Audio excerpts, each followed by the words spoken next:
If you want to be an investor, you got to first start by learning how to think like one. And today, Stephen Miller and myself, we're going to walk you through exactly how to do that.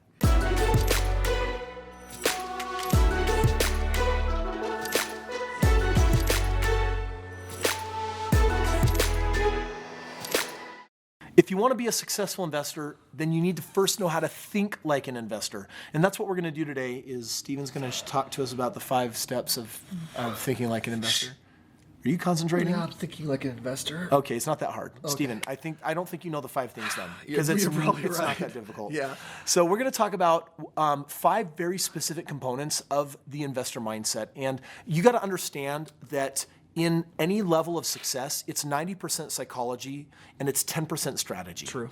And most people do it the other way around. They're thinking the strategy is going to win me if I just focus on the strategy. And the reality is, mindset ultimately determines whether we pass or fail, whether we win or succeed at just about anything that we do. So you're going to find that what we're going to talk about here is more of a mentality in the psychology with this mindset. And that brings us up to the very first point. The first one is be a problem solver. Now, I know this might seem simple, easy to understand, but the reality for most people when they get started in investing is they face problems and they don't understand how to deal with it mentally, right? They break down, they get scared, they go into scarcity, and that is a surefire recipe for failure in investing. And so the first thing is become a problem solver. When things come up, it's not a matter of if it's going to happen, because in real estate, it will. So when it comes up, just choose into finding a proper solution. If that's your mental state, if that's the way that you attack life, then every time something shows itself, you're already going to be looking for a solution. Maybe a solution will already be at your fingertips. So let's talk about the muscular mind, because Stephen's really diving in on that right now. If we do a deep dive, you got to understand that your brain, if you don't train it, then you have a weak muscle. You go to the gym intentionally failing on your muscle so that you can grow it. And part of becoming a problem solver is understanding that a mentally strong person finds solutions and a mentally weak person finds problems. Correct. For someone that doesn't know how to manage their state, they've got this weakness that's exhibiting because they don't know how to solve the problem. They don't know how to find what they're looking for.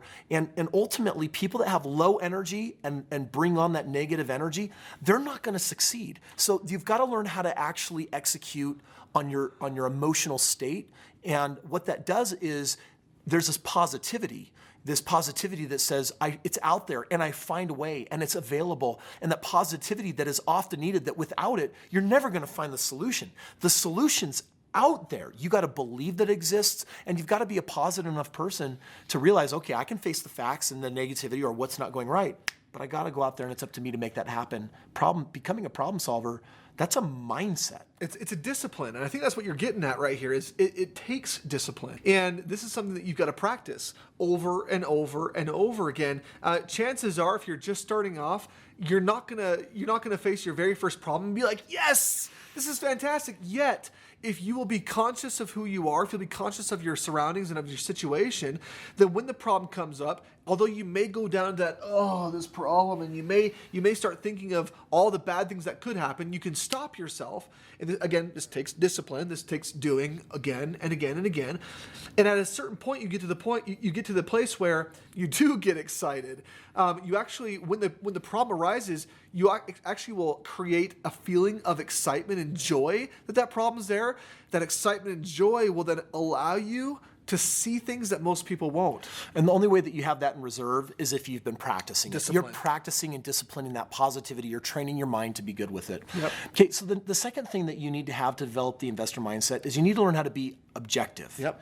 Because you're going to be reviewing numbers and information, and if you're allowing yourself to get emotionally off the rails, excited about an opportunity or owning a house, or I can't believe the partner is working, and all of a sudden, I did that for my first house, by the way. I've done that on my 10th house. And so that when you're not objective and actually looking at the numbers, what we do is we start imposing our positivity can actually work against us. Our positivity can impose a bias over an actual problem that needs to be looked at. Yeah. And the problem isn't the negative. The problem is just just something to be addressed and then solved. And so learning how to be objective means I'm looking at a deal and can I really review all the numbers and separate the story from the numbers? Okay. Because your emotion will think in terms of a story, and you're going to build this, I'm going to do this project and then it's going to make this money and it's going to have this cash flow and it's going to do this thing and it's going to catapult my success and it's going to lead to my partners and all the, and you've created a story. And just pause for a moment. It's good to be motivated. Just don't allow the motivation to blind reality. So objectivity says, hey, this deal, 90% of it looks good, but the cash flow analysis shows that we've got weak cash flow. That's concerning. What can we do about that? How do we mitigate that? How do we plan for that? As opposed to, I'm sure it'll all work out. I'm sure it'll all work out. Become objective and look at the numbers objectively. Yeah. The third one here is to plan. And, any good investor is going to set forth a plan in the beginning. As a matter of fact, anybody that wants financial freedom at any point in their life is only going to get there if they have a plan in place. And this is something that Kris and I have been offering for years, is giving people an opportunity to see what their plan could look like based on what we do and based on what they have available or what they can do as well. And so having a plan is what real investors do. If you want to be a real investor, then create a plan. Identify where your assets are, identify maybe where some of your weaknesses are, and then put those things together, start tackling some of those weaknesses, start using those assets appropriately in a proper thought out consecutive plan that allows you to take specific steps. And if you'll do that with a plan in place, your investments are going to go so much better for you. If you don't have a plan and you haven't prepared one, then usually the default is fear. Yeah. And fear comes in when there's information that we feel like we should know that we don't. And so the moment we feel like we need access to this information and it's unavailable, we default to fear. A plan helps us, instead of defaulting to fear, we're now defaulting to a plan. Oh, we've thought about this. We've talked about this. A plan's been created. I have something that I can go and default back on that has useful information for me. Now, Stephen and I, if you're surfing this channel a lot, and hopefully you're a subscriber and you've rung the bell and you know about all of our videos coming up, then you probably know that we have multiple plans. We've got our lease option plan, we've got our partnering plan, we've got our what do you do if you have money plan. There's so many ways to invest successfully in real estate, and having that plan is really paramount so that you as the investor have a direction. You also know what to say no to. That's what a plan does, is it frees you up to say no to this and know exactly what to say yes to. So when someone calls me up and says, Kris, I got an amazing deal, here are the numbers, what do you think? The first filter is that in my plan? And if it's a yes, all right, let's sit down and look at it. If it's not my plan, hey, thanks for approaching me. It's not something I'm interested in right now. I'm creating a vacuum in my life by saying no to the wrong things. I'm opening up opportunity for what? The right things. For the right things, okay? So you want to have a plan. Okay, so the fourth here is state management. Now, we already kind of touched on this just a little bit, but maybe we could dive down into what state management really means. Okay, every single morning, I go through a specific routine. I know you do too. But my morning routine is where I've actually written my plan down. I know what my goals are. I know what the outcomes are that I'm producing. I know what's going to be stretching me. I know what my goals are for my family, my life, me, my children, my health. I've got all of it contained in a document. It's a living document because I edit it a little bit every day. And I will take 10 minutes every day and just focus on this plan. And what I'm doing is I'm training my emotional state, because during the day, a problem's going to come up and I'll need that reservoir of conviction. I'll need that reservoir of certainty. Yeah. So just for a moment, I want to go where maybe we weren't planning on it, Stephen, if that's okay. Absolutely. Understand just a little bit about the way the mind works. Whatever's firing neurologically is wiring. What fires together, wires together. And so the brain cannot tell the difference between the subconscious thought and a conscious thought. It can't tell the difference between past, present, future. It also can't tell the difference between what has and hasn't happened. For example, you ever woken up from a night terror or a nightmare and you woke up and you're relieved, like, oh, it's not real.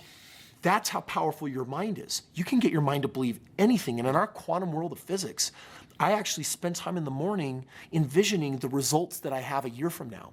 I envision them, I celebrate them, this is powerful. I receive them with gratitude. Write this down. And what I specifically do is I manufacture my emotions. I will step into joy. I'll do something to trigger happiness. I'll do something to go into celebration or praise or gratitude.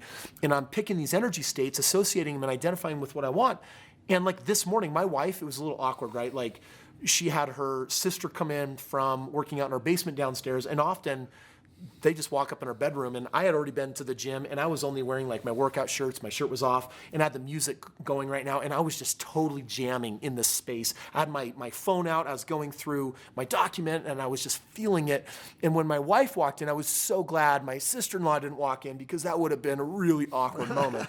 But my wife, she gets it. She sees it. She experiences it. She'll even do this with me.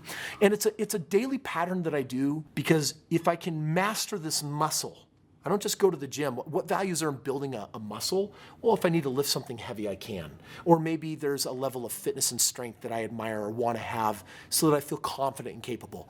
But the brain is the most important muscle, the real estate between your ears. This is the one that needs more training than anything, because without it, it's going to do 60,000 thoughts today. And if you're not directing it, if you're not directing the emotions, then you are weak and you are pathetic, and you will succumb to the circumstances, the problems in your world. But you can rise above them if you train this muscle. So managing that emotional state, that state management, for me, it's a routine I do every morning. And I tell you what, by the time I'm done, I've already convinced my brain that everything that I'm working towards has already happened. And I'm just living off of the amazing juice of that. And you know what it does? It powers me through the day. Absolutely. It feels really good. So that's not just an investor mindset. That little bonus piece is just a success mindset. It's just being conscious and taking control of your life. Yeah. The fifth and final one here for investor mindset, improving your investor mindset, is execution. And how often do you set certain goals in motion, or do you make certain, you say certain things that you're going to do, and then you just fall short on the execution? And I think that happens to most people. True investors, real investors, people that have that successful or that investor mindset are individuals that execute on the things that they say they're going to do. Part of this is about integrity. If I could go deeper here for just a moment, this is about being in integrity with yourself. When you tell yourself you're going to do something, you follow through and you execute. When you set a goal, you follow through and you execute. And so often we fall short, or we allow ourselves to lie to ourselves. And if you do that over a period of time, then you're creating more and more of what you don't want, which is the lack of fulfillment on those things that you were going after in the first place. So a real investor, someone with the investor mindset, is someone who's going to make that goal and then execute on that goal. So it may be 90% psychology and 10% strategy, but it is 100% execution. Absolutely. Write this down. Execution is everything. If you want to know why there's so few winners, but lottery winners in the real estate game like us, it's because we are executors. It's that we'll actually make it happen. It's good to have good intentions, but so many intentions fall on deaf ears and deaf movement and deaf activities. And so instead, what Stephen is sharing here that's so important is you got to rise up and take action for the things that you say you're going to do. Now, for me, what that looks like, I've been talking a little bit about my personal power hour, right? I know you go to the gym too. I work out in the morning. So I train my body. I train my brain.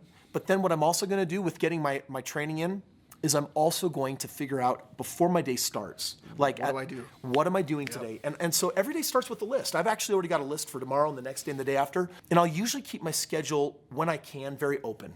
And the reason why is because I know that the things that need to happen need time, and I plan for them so that I can execute them rather than ending the day.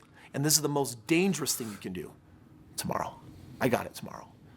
The moment you create a pattern of tomorrow, you'll be surprised how nearly everything falls into it. I have to do this. I know I shouldn't probably, but this is going to be in German. Morgen, morgen, nur nicht heute, sagen alle faulen Leute. And we have a similar, that's a saying in German that basically says, tomorrow, tomorrow, just not today, say all of the lazy people. In other words, don't put off till tomorrow what you can do today. It's really what we're talking about, right? That execution, make sure that you are getting in there and you are doing it now. Don't put it off. Don't procrastinate. Bottom line is, when a really good deal comes along, it's here in this moment. Yep. And if it really is a good deal, you'll know it, because there's a good chance that tomorrow it won't be there. It's gone. Yeah. So friends, these are our 5 musts for what you do to build your own personal character and develop an investor mindset that will allow you to win over and over again. And that, my friends, is how you think like an investor. And I want to tell you, that's just the beginning. If you want to do the advanced accelerated course, check out the link here in the top right corner and learn about how you can get live with me for 3 days. I've got an event coming up, and at that event, you can spend 3 days really doing a deep dive into the true psychology of a multi-millionaire. And I'm going to tell you right now, it's going to be 3 incredible days that are so impactful, you will call them life-changing, because that's my guarantee. If you got one of my discounted tickets and you're not satisfied even after just the first day, I just give you your money back. I'm a little cool like that, but I'm also really confident in what we're capable to do if we can spend a little bit of time under your hood helping you figure out how to think and become an ultra successful investor and a successful human being.